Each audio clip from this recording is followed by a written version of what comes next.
சீனா 28 ஆண்டுகளில் சாதித்த முன்னேற்றத்தை இந்தியா வெறும் 8 ஆண்டுகளில் எட்டியுள்ளது. இதுதான் இப்போது பாகிஸ்தானுக்கு பயத்தையும் பதற்றத்தையும் ஏற்படுத்தியுள்ளது. உலக நாடுகள் இந்தியாவின் அபார வளர்ச்சியை உற்றுநோக்க தொடங்கியுள்ளன. ஒரு காலத்தில் வளர்ந்து வரும் நாடு என்றே அழைக்கப்பட்ட இந்தியா இன்று வளர்ந்த சக்தியாக உலகமே ஏற்றுக்கொள்கிறது. கடந்த ஆண்டில் இந்தியா உலகின் 3வது பெரிய பொருளாதார சக்தியாக உயர்ந்தது. ஜப்பான், ரஷ்யா போன்ற முன்னணி நாடுகளை மிஞ்சி சீனாவிற்கு நேரடி போட்டியாளராக மாறியுள்ளது. இது வெறும் எண்களில் மட்டுமல்ல, பாதுகாப்புத்துறை, உயர் தொழில்நுட்பம், மின்னணு போர் விமானங்கள், த்ரோன்கள், ராக்கெட் தொழில்நுட்பம் உள்ளிட்ட பல்வேறு துறைகளிலும் இந்தியா பாராட்டத்தக்க முன்னேற்றத்தை கண்டுள்ளது. இதனால் உலக நாடுகள் ஆச்சரியத்துடன் பார்ப்பதோடு பாகிஸ்தான் தன் வளர்ச்சியை விட்டுவிட்டு இந்தியாவின் முன்னேற்றத்தையே பயமாக நோக்கி கொண்டிருக்கிறது. இந்த இந்திய முன்னேற்ற பயணத்தின் முக்கிய அம்சங்களை இந்த வீடியோவில் பார்ப்போம். உலகம் அமைதியின் அவசியத்தை பேசிக் கொண்டிருக்கும் இந்த நேரத்தில் கூட நம்மை சுற்றியுள்ள குழப்பங்கள் நிறைவடையாத உண்மைகளாகவே தொடர்கின்றன. முதலிலேயே இந்தியா பாகிஸ்தான் இடையிலான நிலைத்தளர்வு இன்னும் நீடிக்கிறது. காஷ்மீர் விவகாரம், பாகிஸ்தான் தூண்டும் பயங்கரவாத செயல்கள் ஆகியவை தீரும் ஓரக்குறியே தெரியவில்லை.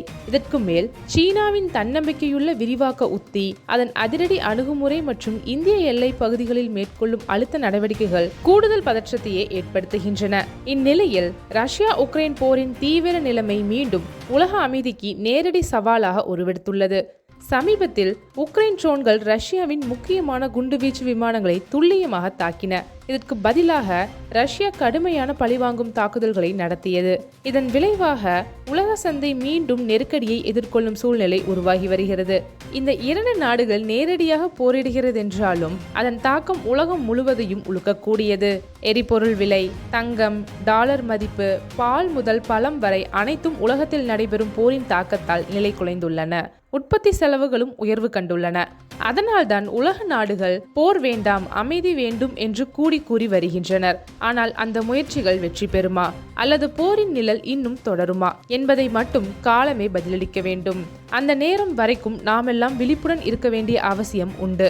இந்த உலகம் இன்று குழப்பங்கள் மற்றும் எதிர்பாராத சவால்களின் வழியாகவே பயணிக்கிறது. போர்கள், பதற்றங்கள் மற்றும் பொருளாதார வீழ்ச்சிகள் ஒரு நாட்டின் உண்மையான நிலைப்பாடுகளையும் நிர்வாக திறனையும் சோதிக்கின்றன. இவ்வாறான சூழலில் 2 விஷயங்கள் மட்டுமே நீடித்து பயனளிக்கக்கூடியவை. ஒன்றாவது, அந்நிய செலவணி இருப்பு. எந்த காலத்திலும், குறிப்பாக போர்க்காலத்திலும் ஒரு நாட்டின் பரிவர்த்தனைக்கு தேவைப்படும் விலையுயர்ந்த நாணயங்களின் கையிருப்பு முக்கியமானதாக மாறுகிறது. ஆனால் சில நேரங்களில் அவற்றின் மதிப்பும் வீழ்ச்சியடையக்கூடும் என்பதும் மறக்கக்கூடாது. ஆனால் ஒரு நாடு தேவையான அளவில் அந்நிய செலவணியை கையிருப்பாக வைத்திருக்குமானால் அதன் பொருளாதாரத்தை நிலைத்து காக்க முடியும். இந்தியாவும் தற்போது உலகின் அதிகமான அந்நிய செலவணி கையிருப்பு வைத்துள்ள முன்னணி நாடுகளில் ஒன்றாக திகழ்கிறது. இரண்டாவது முக்கியமானது தங்கம். உலகம் எந்த அளவுக்கு குழப்பத்தில் இருந்தாலும், போர்கள் வெடிக்கட்டும், சந்தைகள் சிக்கலடையட்டும், தங்கத்தின் மதிப்பு மட்டும் தொடர்ச்சியாக உயர்ந்து கொண்டே வருகிறது. இது வரலாற்றால் நிரூபிக்கப்பட்ட திட்டமான உண்மை. போர் நேரங்களில் பல நாடுகள் யென், யூரோ, பவுண்ட், யுவான் போன்ற நாணயங்களை தவிர்க்க தொடங்குகின்றன. காரணம், அந்த நாணயங்களின் பின்னணியில் உள்ள அரசுகள் அல்லது பொருளாதாரங்கள் பாதிப்புக்குள்ளாகி இருப்பது அல்லது சந்தை நிலைமை தொந்தரவு அடைவது. ஆனால் தங்கம் மட்டும் எப்போதும் பாதுகாப்பான முதலீட்டாகவே பார்க்கப்படுகிறது. உலகத்தின் எந்த மூலையிலும் எந்த நேரத்திலும் யாரும் தங்கத்தை மறுப்பதில்லை. அதுவே அதன் நிரந்தர மதிப்பு.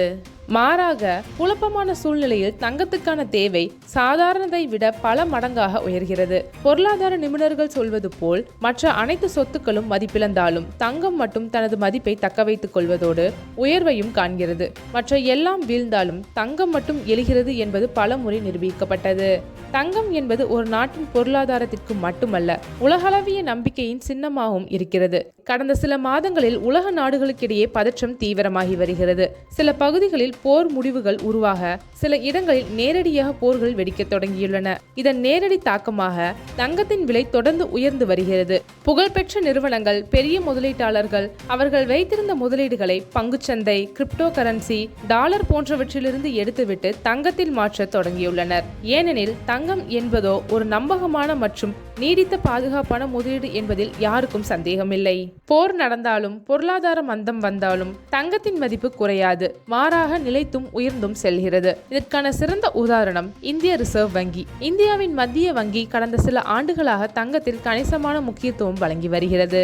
இது வெறும் கருதுகோள் அல்ல. கடந்த ஆண்டு தொடக்கத்தில் இந்திய தங்க கையிருப்பில் உலகத்தில் 9வது இடத்தில் இருந்தது. அதன் பின்னர் பல நாடுகள் தங்களுடைய தங்கத்தை விற்க தொடங்கின. தங்களின் கையிருப்புகள் குறைந்தன. இந்தியாவும் சிறிதளவுக்கு பாதிக்கப்பட்டாலும் மற்ற நாடுகளுடன் ஒப்பிட்டால் அதன் கையிருப்பு பெரிதாக பாதிக்கப்படவில்லை. இதனால் இந்தியா 9வது இடத்திலிருந்து 8வது இடத்திற்கு முன்னேறியது. மேலும் உலகமெங்கும் நிலவும் போர் சூழ்நிலை, பொருளாதார சிக்கல்கள் மற்றும் நாணய வீழ்ச்சிகள் ஆகியவை இந்தியாவை தங்கத்தை மேலும் குவிக்க தூண்டின. அதன் விளைவாக இன்று இந்தியா சுமார் 800 டன் தங்கம் வைப்பதோடு உலகின் 7வது பெரிய தங்க கையிருப்பு கொண்ட நாடாகவும் உயர்ந்துள்ளது. இதெல்லாம் இந்திய ரிசர்வ் வங்கியின் நீண்ட கால திட்டமிட்டலும் முன்னோக்கி பார்வையுடன் எடுத்த நடவடிக்கையின் நேரடி விளைவாக ஏற்பட்டது. உங்களுக்கு தெரியுமா, ஒரு காலத்தில் இந்தியா தங்க பறவையாக அழைக்கப்பட்டது. அந்த வரலாற்று பெயர் இப்போது மீண்டும் அர்த்தம் பெறும் சூழ்நிலையில் உள்ளது. தங்கத்தில் நம்பிக்கை வைக்கிறோம் என்றால் அது வெறும் பரிமாற்ற மதிப்பிற்கான பொருள் அல்ல. அது ஒரு தேசத்தின் நிலைத்தன்மை மற்றும் நம்பகத்தன்மையை பிரதிபலிக்கும் முக்கிய குறியீடாகும். ஒரு காலத்தில் ஆங்கிலேயர் ஆட்சிக்குள் அடிமையாக இருந்த இந்தியா இன்று உலகின் மிக நுணுக்கமான பொருளாதார சூழல்களில் தங்கமும் அந்நிய செலவணியும் என இரு முக்கிய துறைகளிலும் தன் நிலையை உறுதிப்படுத்தியுள்ளது. இந்த முன்னேற்றத்தை சீனாவும் பாகிஸ்தானும் மட்டுமல்ல, பல மேற்கு நாடுகளும் ஆச்சரியத்துடன் கவனித்து வருகின்றன. இந்தியா இவ்வளவு வேகமாக வளர்ச்சி கண்டது எப்படி என்ற கேள்வி அவர்களை மீண்டும் மீண்டும் சிந்திக்க வைக்கிறது. உண்மையில் இந்த ஆண்டின் தொடக்கத்தில் இந்தியா ஒரு முக்கியமான முடிவை எடுத்தது. அதாவது தங்க கொள்முதல். வெறும் சில மாதங்களில் இந்தியா சுமார் 57 டன் தங்கம் வாங்கியுள்ளது. இதுதான் இந்தியாவின் வளர்ச்சி பாதையை மேலும் உறுதியாக்கும் ஒரு முக்கிய அடிக்கல். இது கடந்த 7 ஆண்டுகளில் இந்தியா செய்த 2வது மிகப்பெரிய தங்க கொள்முதலாகும். இப்போது இந்தியாவின் மொத்த தங்க கையிருப்பு 800 டன்களை தாண்டி உள்ளது. இதன் விளைவாக இந்தியா உலகின் 7வது பெரிய தங்க குவியிருப்பு நாடு என்று அந்தஸ்தை பெற்றுள்ளது.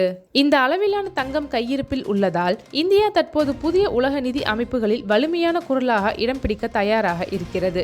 ஏனெனில் கடந்த காலத்தில் அமெரிக்கா மற்றும் ஐரோப்பிய நாடுகள் உலக நாணயங்களான டாலர் மற்றும் யூரோ பரிவர்த்தனைகளை சில நாடுகளுக்கு தடையிட்ட நிகழ்வுகள் அதிகம். உதாரணமாக உக்ரைனில் போர் வெடித்தது. அமெரிக்கா ரஷ்யாவை society for world wide inter bank financial telecommunication என்னும் சர்வதேச வங்கி பரிவர்த்தனை அமைப்பிலிருந்து துண்டித்தது. இதனால் ரஷ்யா டாலர் மற்றும் யூரோ ஆகிய நாணயங்களில் பரிவர்த்தனை செய்ய இயலாமல் போனது. அந்த சிக்கலான நேரத்தில் ரஷ்யா தங்கத்தின் மீது சார்பு அதிகரிக்க தன்னுடைய நாணயத்தை தங்கத்துடன் இணைத்து பரிமாற்றங்களை நடத்த தொடங்கியது. இந்தியா இந்த நிலையை நேர்மையாக கவனித்தபடியே தன்னுடைய தங்க கையிருப்பை வேகமாக அதிகரிக்க தொடங்கியது. இது இந்தியாவின் நிதி சுயாதீனத்தை மேலும் வலுப்படுத்தும் முன்னெடுப்பாக மாறியுள்ளது. தற்போது இந்தியா கையில் கொண்டிருக்கும் தங்கத்தின் மதிப்பு மட்டும் 4 லட்சம் கோடிகளை தாண்டியுள்ளது. இது பெரும் பொருளாதார பேரழிவு நேர்ந்தாலும் ரூபாயோ டாலரோ செயலிழந்தாலும் இந்த தங்கத்தின் மூலம் இந்தியா 8 மாதங்கள் வரை தன்னை நிலைத்து வைக்கக்கூடிய வலிமை பெற்றுள்ளது. இதுவரை நாம் தங்கத்தை பற்றி பார்த்தோம். ஆனால் அதைவிட ஆச்சரியப்பட வைக்கும் விஷயம் அந்நிய செலவணி கையிருப்பு. கடந்த ஒரே ஒரு வாரத்தில் இந்தியாவின் அந்நிய செலவணி 7 பில்லியன் டாலர்கள் உயர்ந்துள்ளது. இதனால் மொத்த கையிருப்பு 700 பில்லியன் டாலர்களை கடந்துவிட்டது. இது சாதாரண எண்ணிக்கை அல்ல. உலகில் உள்ள 100க்கும் மேற்பட்ட நாடுகளின் மொத்த உள்நாட்டு உற்பத்தி GDP கூட இந்தியாவின் இந்த ஒரு அந்நிய செலவணி கையிருப்புடன் ஒப்பிட முடியாத அளவிற்கு உள்ளது. இதே தரவுகளை சிலர் சமீபத்தில் சமூக வலைதளங்களில் பகிர்ந்தனர். அதில் குறிப்பிட்டது, சீனாவுக்கு இது போன்ற வளர்ச்சியை அடைவதற்கு 28 ஆண்டுகள் எடுத்தது. ஆனால் இந்தியா இதை வெறும் 8 ஆண்டுகளில் சாதித்துவிட்டது. இந்நிலையில் இந்தியாவின் ரிசர்வ் வங்கி எடுத்து வரும் திட்டமிட்ட நடவடிக்கைகள் நாளைய உலக நிதி அமைப்புகளில் இந்தியாவின் நம்பகத்தன்மை மற்றும் சக்தியை நிரூபிக்கும் முக்கிய அடையாளமாக மாறியுள்ளது.